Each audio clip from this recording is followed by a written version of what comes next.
Europe 1 Matin, Marc-Olivier Fogiel. L'interview. Bonjour Brice Teinturier. Bonjour Marc-Olivier Fogiel. Vous êtes le directeur général adjoint de l'Institut Thales Sofres. Baromètre pour le Figaro Magazine révélé ce matin. Le constat est sans appel pour la classe politique. On y vient dans un instant. Pourquoi tout le monde dégringole ou presque.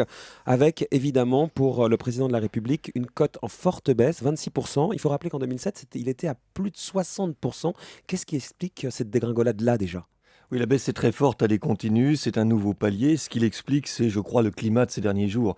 Il y a un désenchantement sur tous les enjeux économiques et sociaux, de la déception, de l'inquiétude, de la défiance, mais il y a eu en plus les affaires. Joyandet, Blanc, Veuve, Betancourt, Ramayad, etc. etc. Et là, on est passé du désenchantement et de la déception à des éléments beaucoup plus forts, presque d'écœurement. Est-ce que vous diriez que c'est de la défiance à l'égard du président de la République ? Oui, mais c'est même plus que de la défiance. C'est-à-dire, ce qui est très impressionnant, c'est que non seulement le président baisse à un niveau qu'il n'avait jamais atteint, mais c'est, vous l'avez signalé, l'ensemble des personnalités politiques de droite et de gauche qui baissent systématiquement, à l'exception de Marine Le Pen. Est-ce que son Premier ministre est entraîné dans la chute ? Oui, François Fillon baisse également. C'est pour ça que c'est un mouvement général. Et même si François Fillon reste plus populaire ou moins impopulaire que le président de la République, on a véritablement une vague de rejet qu'on n'avait pas vue depuis extrêmement longtemps à ce niveau-là. Est-ce que vous employez le mot inquiétant pour le gouvernement en place et pour le président de la République ? Est-ce que c'est une alerte inquiétante ou voilà, les baromètres, il y en a régulièrement et un autre chassera celui-là ?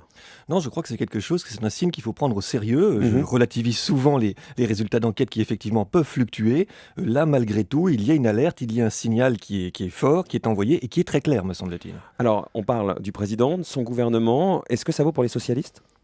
Oui, également, et c'est ça, je trouve, le plus intéressant, entre guillemets, dans cette vague d'enquête, c'est que toutes les personnalités socialistes, quasiment, baissent également. Donc on voit bien qu'on a un rejet d'ensemble, qu'on a quelque chose qui s'est fabriqué sur le thème de « ils sont tous un peu pareils », et finalement, la défiance est maximale. On va rentrer dans les détails, mais est-ce que quelqu'un sort son épingle du lot ? Je disais Roselyne Bachelot, par exemple. Alors, trois personnalités, effectivement, sortent un petit peu leur épingle du jeu.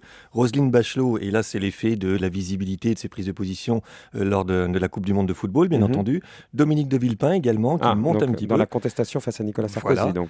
Et puis, les deux qui montent, il n'y en a vraiment pas beaucoup, ce sont Marine Le Pen, 18% de cote d'avenir, ce qui la situe à un niveau supérieur à beaucoup de personnalités gouvernementales, et c'est un plus 3.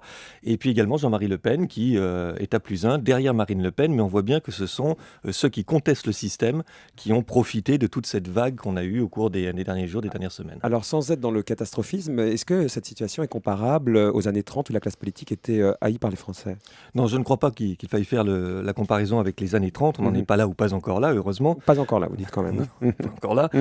En revanche, il y a quelque chose qui me rappelle ce qu'on a connu dans les années 90-92. D'accord. Avec un rejet à la fois sur le fond d'une politique, mais également des éléments qui tiennent à des postures, à des comportements politiques férocement rejetés par les Français. On est à la veille des vacances. Est-ce que vous imaginez que tout ça va être purgé par une espèce de trêve estivale ? Ou au contraire, l'été peut, d'une certaine manière, faire que les gens soient encore plus inquiets parce que personne peut être aux commandes et une défiance encore plus forte ? Traditionnellement, ce que nous avons avec l'été, c'est une petite pause, une petite amélioration éventuellement des cotes, mais rien de très très profond. Et cette fois-ci, nous allons nous retrouver avec une rentrée qui sera difficile, dominée par la réforme des retraites, dominée par ce climat. On ne voit pas pourquoi il s'inverserait comme cela en quelques semaines. Donc non, on ne peut pas s'attendre à ce qu'il y ait un changement considérable via l'été.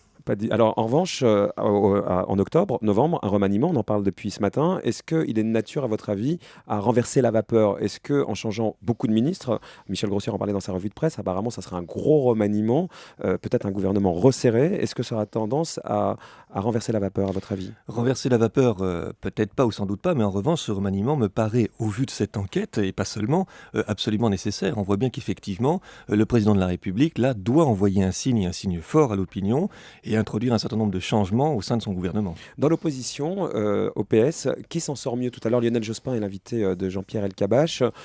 Aujourd'hui, au PS, qui s'en sort le mieux ? Ségolène Royal, qui a eu des propos fracassants cette semaine en parlant d'un système Sarkozy corrompu. Est-ce qu'elle en profite ? En tous les cas, pas dans cette vague d'enquête, puisqu'elle reste encore très distancée par Dominique Strauss-Kahn et Martine Aubry. Dominique Strauss-Kahn reste en tête, mais il a baissé dans cette vague d'enquête. Martine Aubry est stable, donc elle, contrairement à la plupart, s'enracine à un niveau qui est un niveau élevé.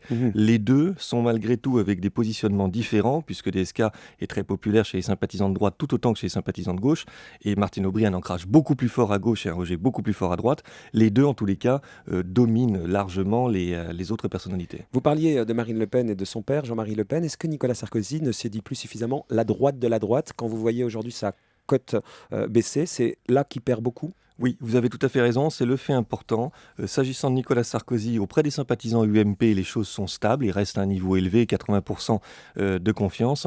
En revanche, la baisse est très forte chez les sympathisants du FN, et les sympathisants du FN sont aujourd'hui 18% seulement à faire confiance à Nicolas Sarkozy.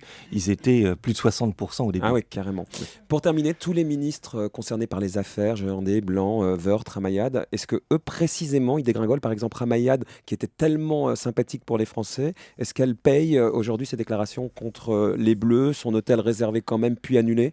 Il y a probablement de ça, mais ce qui est frappant aussi, c'est de voir que des personnalités qui n'étaient absolument pas dans ces éléments, comme Luc Châtel ou d'autres, baissent également. Et tout le monde baisse, parmi les personnalités gouvernementales, plutôt à droite. C'est à droite que la déception est forte. À gauche, j'ai envie de dire, les choses étaient déjà clivées depuis très longtemps. Bernard Kouchner?